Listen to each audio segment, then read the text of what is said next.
Repeat again, ang point na po is gracia, grace of God. Sumantapa ko sa Ginoo Lord. Ano man kaya ang Ginoo gugma. Tama? Unsa man ang makapausap sa katao, gugma na ko. So, una gina siya para sa Kura. Tawag sa Ginoo, hindi na ko kaya.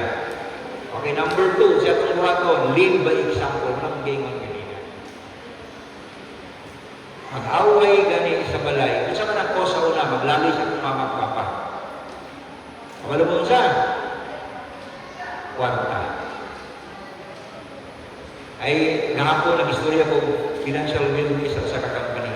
Wala akong i-share. Kung sa'y kumot na away, sa'y boss. Diba? Relate or relate?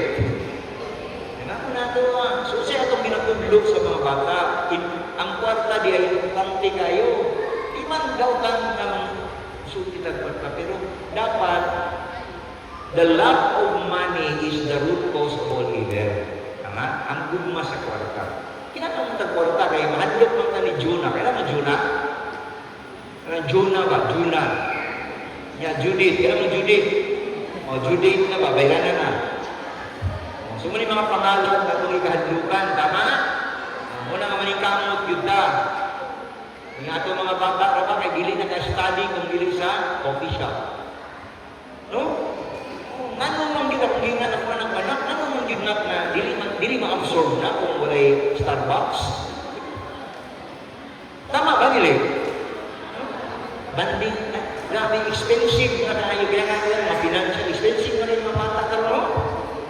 Yeah, kahuman. Dad, I'm stressed. I need a vacation. Kita sa una, pag-grand winner, ako kayo. Ay na mga bata. But again, ang meron kasi is that, kung sa ganit, grace of God. Pray and naay-grasya. Rated PG. Ay mo kalimot mo na gigamit mo na word para ma-remember na po that prayer and grace. Dili pwede na prayer or grace. Ha? Prayer and grace siya. Okay? Ang ikalima, live by example yun. Dili pwede na nilika. Una. Kung siya ang isuki, dapat kita ang buhat ka na. And wala siya. Dili mo simba ang bata. Ano man? Kaya ang ginikanan, musimba sa inahan sa kanunay panabong. Ang papa, musimba sa inahan sa kanunay panabong. Diba? So, siya, pagsunod sa bata. So, dapat kita gawin ang mga. Okay? So, prayer and grace. Kasi ka naman? Live by example. Kasi katulog. Gusto na ito ka, no? Last na ito. Nabuhato na ito para makasunod na ito ang ating mga bata. Show them that you love them. One of the book kasi, hindi lang naman sila. The second cause karon sa death next to diabetes complication sa suicide. 23 years old ang akong staff, babae. About to be promoted, I was the boss in Jetsa. She committed suicide. Best friend of my son. Yan ko siyang papa got the weapon sa himself. Pero ay sinasibilahan, 10 years old, nag-suicide. Sakit, di ba? Nakita natin yung mga bata, di na ito gusto may tabuko sa ilahan eh. So, sa wala akong point din eh. Kung nakita na ako madunay yung mga, no, walang signs and symptoms sa akong bata, ayaw niyo bulakan. Hindi na pwede nga idala ng ampo. Kailangan na siya medical intervention. Okay? Yeah, ampo ka, pero hindi pwede nga lumagan yun ako sa medical intervention. So, kung kita kang paagi. Okay? Ibaw na ni karon ang sa kalibutan karon. Ang akong mga anak, preoccupied na. Gamay kay level of tolerance. Diba? Gamay ni mong sulti, wala na. Ang akong anak, nag-apply trabaho, pagkahuman, give up kayo. But again, ang atong role as a parent is what? To love. Sa atong role? Ipakita na sa Ginoo na the love of Christ is nidupa siya sa krus. Nagpalansang siya because iyang ipakita ang gugma. Sahay, lisod. Pero muna ang Ginoo. It is only when you show to our kids, children, that there's love in the family. Yan ako nga, dunay milagro o grasya nga ito. Because, ang Ginoo puyo sa atong balay, o, sa may tabo, ayuko niya ang mga kagugot na nangitabo din ha. Kaya nga naman, as parents, we allow it to happen. Okay, so sa una, solusyon na to, pray and grace na siya. Ampo. Nag-ampo ba mo? Pero kung nilihan ka sa Ginoo, anong masubukan mo?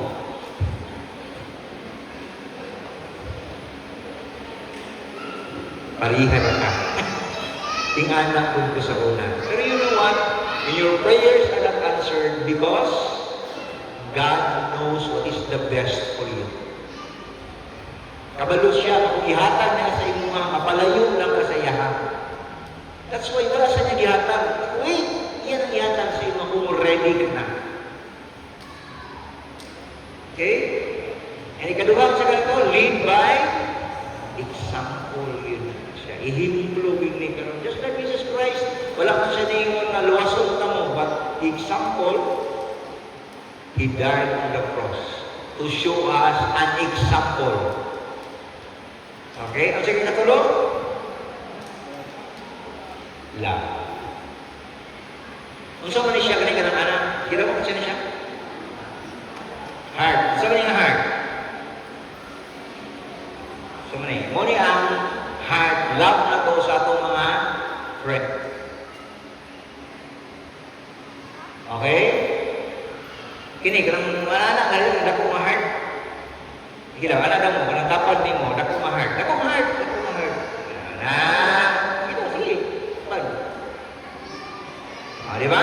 Mag-format ang kayo. Sana na tapad ni mo. Yan. Tapad, connect.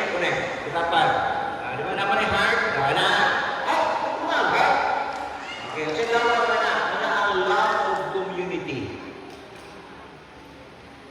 Kini, kung sa maling heart. Ano, tapad. Come on, everybody, I want you to do it. Because I want you to remember. Kaya nga naman, pag-abot na ko sa atong panimalay, I want you to do it to your kids, to your children.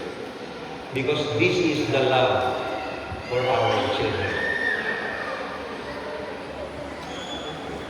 Kini, para sa ni? Friends. Kini, community. Isa na ni? Muna siya. Pag-abot, dito rin dong. Diba? Show them that you love them. Because if you have love in your heart, God will reign in your heart forever. Okay? So, habang nagkatulan karong hapon, naghan ba? So, akong hagit sa inyo is that uli sa balay, sa ito ng buhaton, tawagan sila ay na connect. Okay, basig, layo na kaya itong distance sila. Tama, tanan ka na ba? Tarong, feel them, hug them. Pinapasaylo ako doon, kaya nakalimot ako pagmahal sa iyo. Sulayin mo na nito sa iyong mga bana o kasawa. Kasi na muna ka nang magapos sa ilahan, yan na yung I love you, mangurus na sila.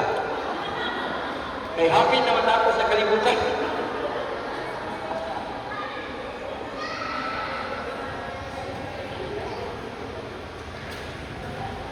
Relate ko, katawa lang, mga galing po sa Pinoon, beauty siya.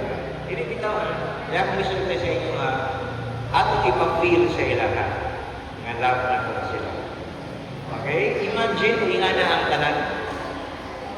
Atong panimalay, dunay pagmahal. So, ang Ginoo, free siya sulod. Ano man, kailangan may gugma. Kung wala yung gugma, mulikay na siya. Okay? So, kayo